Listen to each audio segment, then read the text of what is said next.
안녕하세요. 서울기사 최일아입니다. 오늘 한반도에 평화가 깃들어 그래서 특별시로 지정된 서울특별시에서 지금 시장님과 위원장님을 모시고 지금 기자회견을 하고 있는데 보면은 저희 지금 수도권 특히 서울에 고급 인력이 집중되어 있습니다. 그래서 지방 경제에서는 고급 인력 유치가 지금 경쟁이 치열한데 특별시는 그러니까 개성특별시는 어떻게 이를 극복할 수 있는지, 그리고 인프라가 첫 번째 질문이고요. 그리고 두 번째는 인프라가 갖춰진 서울이 아니고 기업들이 개성을 선택해야 되는 이유에 대해서 설명해 주시면 감사하겠습니다. 이것도 질문 자체가 참 좀 아까 말씀한 인식의 오류라든지 이런 게 상당히 알고 계신 기본적 자료가 사실과 좀 많이 다릅니다. 차이가 납니다. 그래서 개성에 왜 고급 인력이 없다고 생각을 하시는지 전 이해할 수가 없습니다. 왜 서울에만 고급 인력이 있어야 됩니까? 부산에, 목포에 고급 인력 없습니까? 남쪽에는? 우리 개성 쪽에 고급 인력 많습니다. 그러면 제가 좀 도발적으로 답변을 드렸는데 이해해 주시기 바라고요. 그 자체가 크게 좀 맞다 틀리다가 아니고요. 좀 다른 생각을 가지고 있습니다. 남측하고 북측하고 그런 인식의 오류라고 그러나요? 남쪽 말로? 그러니까 하여간 그런 걱정은 안 하셔도 됩니다. 그런 걱정 일차 안 하셔도 되고요. 그리고 이제 인프라라고 말씀을 하셨는데 아까 김진양 선생이 말씀하지 않았습니까? 서울에서 가까운 1시간 거리에 세계 어디에 내놔도 최고의 이런 공단에 이것을 가지고 있다라는 답변에 다 녹아 있지 않나 이런 생각을 합니다. 네, 그래서 걱정 안 하시고 남측에서 개성 오셔서 하면 됩니다. 하면 됩니다. 네. 아마도 진성규 위원장님이 북측을 대표하는 위원장이셔서 아주 발끈하셨는데요. 남측을 대표해서 개성시를 맡고 있는 제가 좀 말씀을 드리겠습니다. 답변은 비슷한 답변인데요. 자본주의 경제 질서의 대한민국 사회하고 사회주의 경제 질서의 조선민주주의공화국이 좀 다르더라. 사회 운영 시스템이. 소위 말하는 우리 남측의 지방 경제의 외소화라든가 많은 인력의 수도권 집중과 같은 내용들이 북측 사회주의 경제에 그대로 나타나는 것인가? 사실 그렇지는 않습니다. 남측의 자본과 기술이 북측의 토지와 노동력이 만났다고 했을 때 가장 우리 남측의 기업들이 좋아했던 게 양질의 노동력들을 마음껏 만날 수 있다는 그 장점 때문에 개성 갔습니다.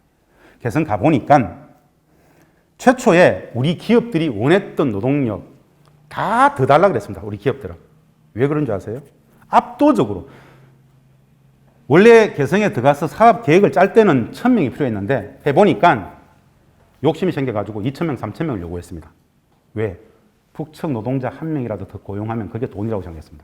압도적인 경쟁력을 가지기 때문에. 그런데 북측은 남측하고 똑같은 이 노동시장이 존재하지 않습니다. 노동을 사고 파는 거잖아요. 근데 북측에서는 노동을 사고 팔지 않잖아요. 그럼 어떻게 해야 됩니까? 국가가 이 조치를 담보해 줘야 되겠죠. 그래서 개성공단을 만들 때 아예 북측의 당시에 김정일 국방위원장께서는 개성공단이 100만 평, 1단계 100만 평, 2단계 350만 평, 총 2천만 평, 이후에 4천만 1억 평까지 확대될 때마다 북측의 전 지역에서 고급 노동력들을 국가적 차원에서 공급하겠다라는 약속을 했습니다. 그래서 인력의 문제는 전혀 아무런 걱정거리가 아니다. 이 정도의 답변을 드릴 수 있을 것 같습니다. 지금은 2025년이니까요.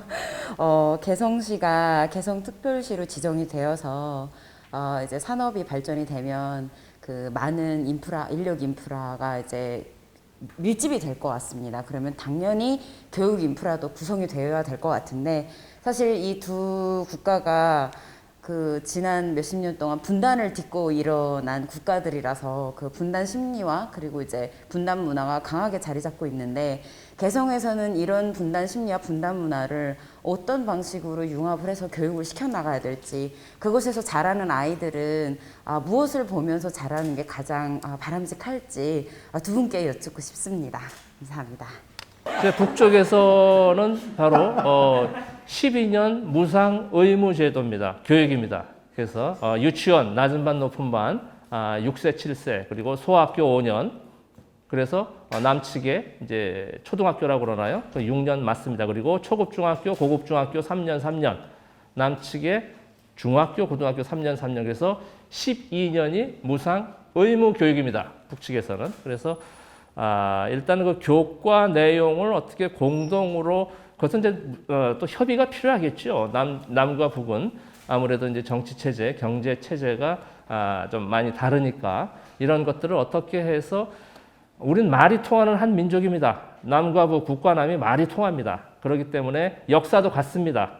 1945년 이전 역사는 수천 년 동안 함께 해왔습니다. 그래서 협의를 하다 보면 교육과정 충분히 말이 통하고 역사, 문화가 같기 때문에 이렇게 협의를 하면 남과 북, 북과 남의 교육 당국자들끼리 이렇게 해서 해 나가면 아주 원만하고 원활한 이런 교육이 되지 않을까. 그리고 아이들은 빠릅니다. 아이들은 훨씬 어른들보다 훨씬 더 빨리 가까워지고 빨리 친구가 되고 빨리 녹아듭니다. 서로 간에 서로 이해를 하게 됩니다. 그래서 저는 아이들부터 함께 하는 이런 교육 프로그램 빨리 추진이 돼야 된다는 생각을 갖고 있습니다. 네, 이어서 답변을 드리면 아주 장기적인 과제입니다. 사실은 개성공단은 공단으로서만 아직 유지되지 않습니까? 근데 그것이 1단계 100만 평 이후에 2단계에 250만 평, 2천만 평까지 쭉 나아가는 과정은 시간이 많이 걸릴 겁니다. 그렇게 된다라면은 지금은 없지만 향후에 소위 말하는 교육의 인프라가 필요할 겁니다. 우리 모든 국제적인 공단 가보면은 다들 국제학교가 다 있죠. 그래서 그런 노력들이 필요할 겁니다. 그런데 이 과정은 말입니다. 남과 북이 2000년 6.15 공동선언 2항에서 전체적인 통일의 과정 절차 방법에 대해서 큰 틀에서의 합의가 있죠. 우리 남측의 연합제안하고 북측의 낮은 단계 연방제안이 공통성이 있다고 인정하고 그 방향에서 가자 그랬지 않습니까? 한마디로 남과 북의 수십 년간의 오랜 평화 공존, 평화 번영의 과정 자체로서 개성공단이 나아가겠죠. 그 사이에 저희들에게 바람이 있다면 단순한 공단을 넘어서 개성공단은 진짜 남과 북이 70년 분단을 넘어서 세계적인 국제적인 평화의 도시로서 만들려는 그런 의지를 반영한다라면 남북의 평화학교뿐 아니라 국제 글로벌한 전 세계 많은 평화 시민들이 와서 같이 함께 일도 하고 교육도 같이 받고 분단의 질서를 평화의 질서를 만들 수 있는 세계적인 국제 평화학교 같은 것들을 많이 확충하는 과정들이 평화의 질서를 만드는 그런 시기하고 맞물려 가지 않겠는가. 그것은 지금 당장 어떻게 해야 된다는 규정을 할 것이 아니라 발전시켜가는 과정 속에서 남과 북이 충분히 협의를 통해서 만들어갈 수 있을 것이다 라고 생각합니다. 이제 향후에 아무래도 향후에 진행이 되어야 할 것 같은 부분이기는 한데 그 이념이랑 어떤 체제를 초월한 그런 이제 이론과 그리고 방식을 가지고 있는 그런, 여기는 명문대학교라고 하는데 제가 봤을 때는 어떤 특유한 어떤 시스템을 가진 대학교가 이제 건설될 수도 있을 것이라고 생각이 듭니다. 근데 이제 혹시 그 대학교들에 가셔서 오랜 노하우와 그런 방법과 그리고 이제 접촉하면서 일어났던 여러 가지 문제들과 심리적인 현상들 이런 것들을 강의를 해주실 의향도 있으신지 여쭙고 싶습니다. 제가 방금 했던 그 질문하고 연계해서 이 답변을 좀 드리고 싶습니다. 꼭 우리 기자님들께서 하나의 좀 이 인사이트를 꼭 좀 가졌으면 좋겠습니다. 개성은 말입니다. 열 개자 개성입니다. 개자. 성을 연다는 얘기입니다. 오픈한다는 겁니다. 전 세계의 주요 도시 중에 오픈, 연다라는 의미의 이름을 가진 도시는 하나도 없습니다. 개성만이 유일합니다. 한번 찾아보세요. 왜 개성인가? 왜 개성은 고려시대의 벽난도를 중심으로 했던 세계적인 송상들의 거점이었는가? 그 시기의 무역을 그야말로 엄청 번성했던 그 거점입니다. 2025년 현재 75년 분단의 질서를, 남과 북의 분단의 질서를 평화의 질서로 국제적인 평화의 도시로 만들기 위한 컨셉하고 맞물려 들어가는 건데요. 자본주의다, 사회주의다, 다 왜 필요하죠? 이 공동체, 이 땅을 살아가는 사람들의 행복을 위해서. 그렇다면 개성 10개짜리 그 오퍼는 다 열려 있어야 된다. 제도, 체제, 이념, 모든 입장, 지역, 국적, 그 모든 것을 다 열고 품을 수 있는 국제 평화 도시의 거점이 되어야 된다. 그 모티브를 2000년 6.15 공동선언에서 남과 북이 일단 터전을 깔았다. 남북의 분단을 넘어서 동북아 평화의 거점 도시로서의 역할을 충분히 할 수 있는 게 현재 2020년에 개성되는 꿈꾸는 미래상이다. 그 내용들을 계속 컨텐츠를 계속 담다 보면 2025년의 개성공단은 2030년, 35년이 되면 세계사를 바꾸는 평화의 거점 도시가 되어 있을 것이다. 그것은 148km 그 DMZ를 생명, 평화, 환경의 성지로 만드는 것처럼 그 개성공단과 DMZ, 남측의 통일기 특구 이 3자를 다 엮어가지고 70년 분단의 질서를 평화와 통일의 질서를 만들어가는 그 핵심 메카로서의 역할을 개성공단이, 개성특별시가 할 수 있다. 이런 말씀을 드리고 싶습니다. 그 강의는 언제든지 갈 수 있습니다. 네, 그리고 제가 조금 더 말씀드리자면 저는 이제 그 우리 남과 북, 북과 남이 일국가 이체제 새 정부를 주장하는 사람 중에 한 명입니다. 그래서 바로 개성이 10개자 개성인지 모르고 아마 우리 조상님들이 대단하다고 봅니다. 그렇게 미리 1000년 전에 그런 이름도 지어주셔가지고 열게 돼 있는데 그래서 코리아 피스 대학, 코리아 평화 대학이라고 해서 진짜 인종, 피부색이 검거나 희거나 노랗거나 전혀 관계없습니다. 스테판 이분도 와서 하도 좋고 검거나 희거나 인종에 관계없고 종파, 종교에 관계없이 정치적 색깔에 관계없이 지구촌 모든 사람을 다 받아들여서 거기에 남과 북은 당연하죠. 북과 남은 당연하죠. 그렇게 해서 함께 이렇게 해 나가고 바로 이들의 가치는 평화입니다. 평화롭게 살자는 것입니다. 우리 전쟁의 공포에서 살지 말고 어디 일방이 죽고 죽이는 이런 처참한 전쟁은 종식시키자. 평화롭게 살자. 우리 지구촌 모든 사람들이 함께. 고맙습니다. 네, 감사합니다. 예, 저는 남재준 기자고요. 두 분 중에 아무 분이나 말씀을 해주시면 좋겠는데 이제 아까 말씀을 하셨던 것처럼 이 제한적으로 공단 차원으로 이렇게 그 같이 경협을 하는 것과 그때는 뭐 자본주의, 사회주의 경제를 아까 임금체계 말씀하셨을 때 이제 설명을 하셨던 것처럼 적절히 접합을 할 수 있겠지만 이제 그걸 확장시켜서 시를 개발하고 이런 거는 차원이 다른 문제잖아요. 그거는 굉장히 어떤 뭐라고 해야 될까요? 국민적인 합의 그런 것들이 되게 많이 공감과 합의가 많이 필요하다고 생각을 해요. 왜 그런가 하면 아까 이제 상호주의라고 말씀을 하셨는데 그게 우리 정부 의지만 갖고 되는 건 아니잖아요. 그리고 또 북측 같은 경우는 위에서 아래의 의지를 만드는 거지만 우리는 아래가 위의 의지를 만드는 거기 때문에 이게 무슨 말이냐 하면 옛날에는 우리가 되게 통일에 대해서 국민적인 합의가 있었잖아요. 아까 말씀하신 민족사적인 뭐 그런 얘기들. 그러나 오늘날에는 저희 세대만 하더라도 별로 그렇게 많이 말씀을 하셔도 생각보다 공감을 별로 많이 하지 않습니다. 그건 인식의 오류라고 말씀하셔도 이미 현실로 상당히 굳어진 부분이거든요. 그래서 제가 질문을 드리고 싶은 거는 그런 어떤 내부적인 그런 그 개발을 확장해 나가는 과정에서 내부적으로 반대하는 움직임들을 어떻게 극복할 수 있을지를 질문을 드리고 싶습니다. 저와는 관계없는 질문이네요. 남측에서 해결해야 될 문제는. 다시 말씀드립니다. 우리 모두 인식의 오류가 참 심각하죠. 참 이것은 학자적 입장에서 본다라면은 슬픈 이야기가 아니고 분노스러운 이야기입니다. 이 구조, 우리가 일상을 사는 이 분단 체제, 분단 구조, 분단. 맞습니다.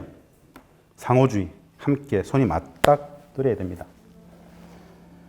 개성공단 재개에 대해서 남과 북 어느 곳이 더 지금 현 시기에서 열성적으로 하려고 하겠습니까? 예를 들어 본다면 북이 압도적일 거예요. 북은 왜 개성공단을 했을까요? 돈 때문에? 달러 박스? 다 거짓말이죠. 실질적인 평화의 제도와 이런 이야기는 처음 들어봤을 거예요. 무슨 말도 안 되는 소리야. 북이 무슨 평화를 위해서 가짜는 소리야. 그렇게 우리는 분단 체제를 살아갑니다. 질문 속에도 그런 게 있죠. 우리는 국민 여론을 쭉 수렴해가지고 가기 때문에 바텀 괜찮은데 북측이야 내려가기 때문에 쉽다. 그렇지 않습니다. 오히려 회의, 논의 이 구조는 더욱더 치열할 수 있습니다. 탑다운과 바텀업 우리가 기존 알고 있는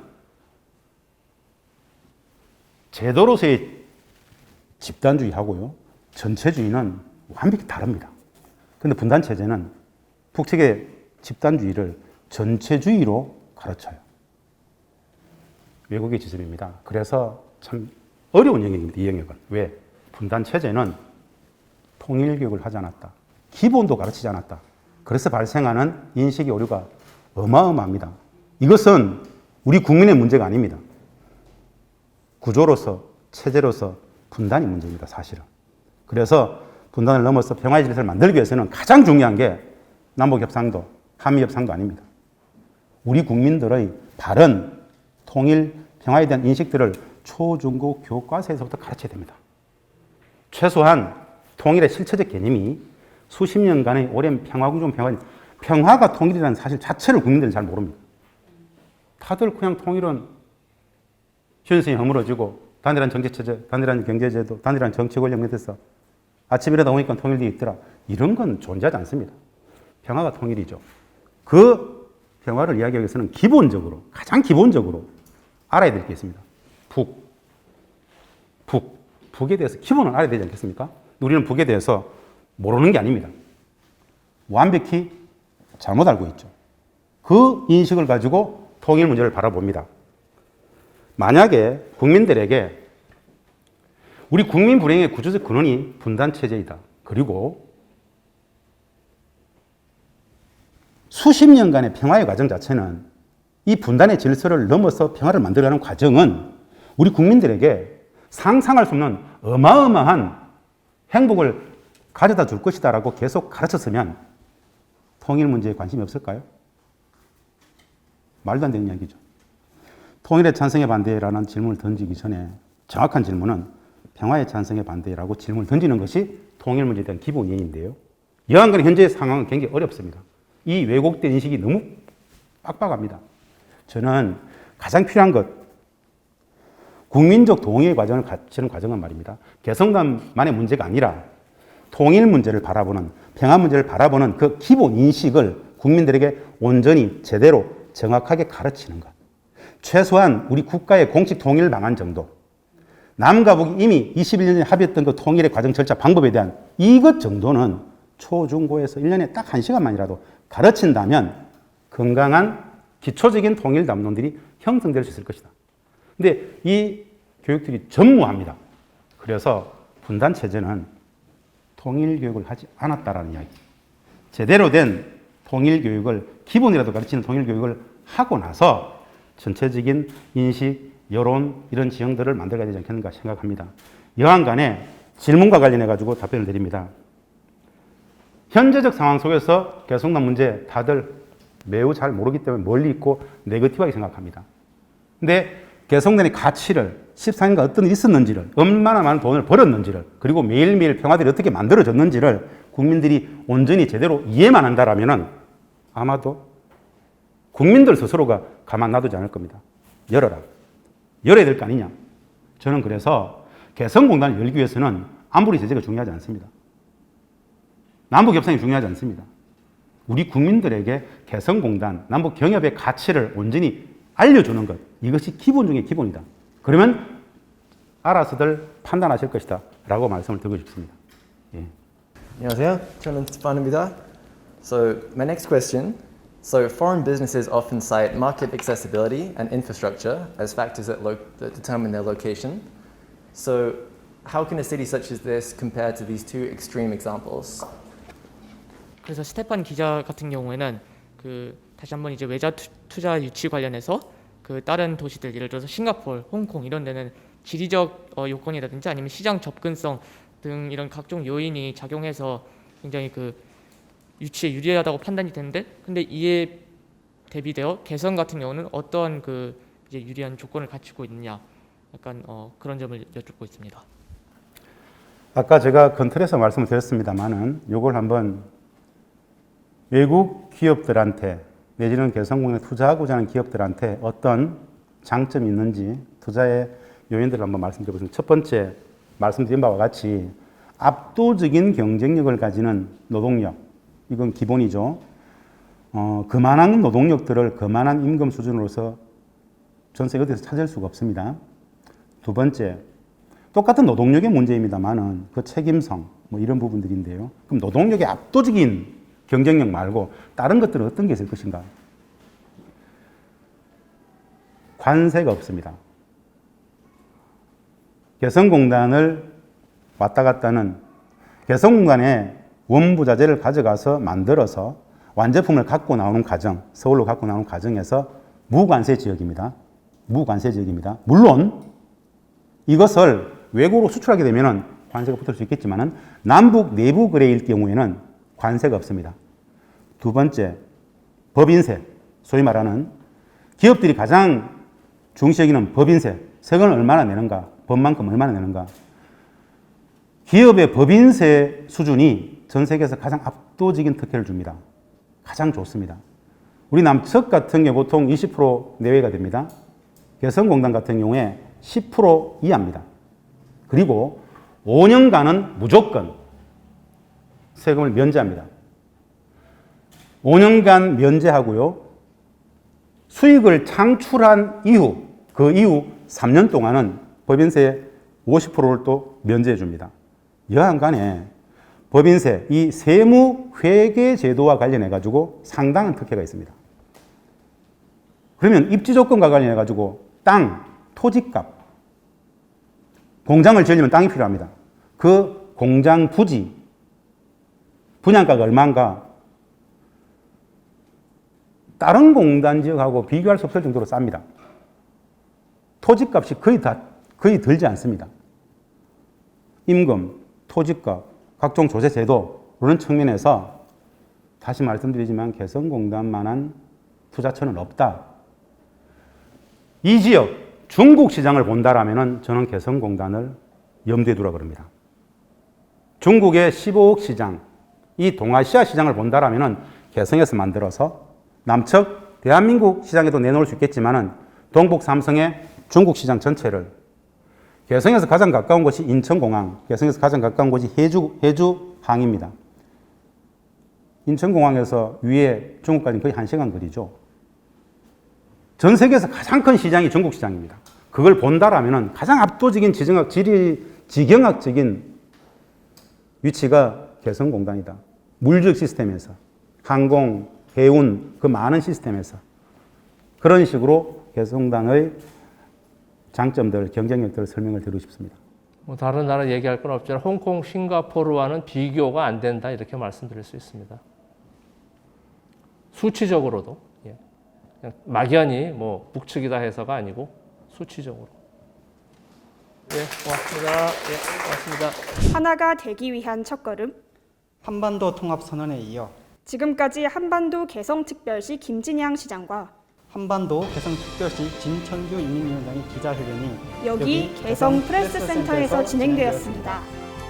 다시 하나가 되기 위한 평화의 큰 그림을 그려가는 한반도 개성 기자회견. 우리 다 함께 새로운 미래로 손잡고 갑시다.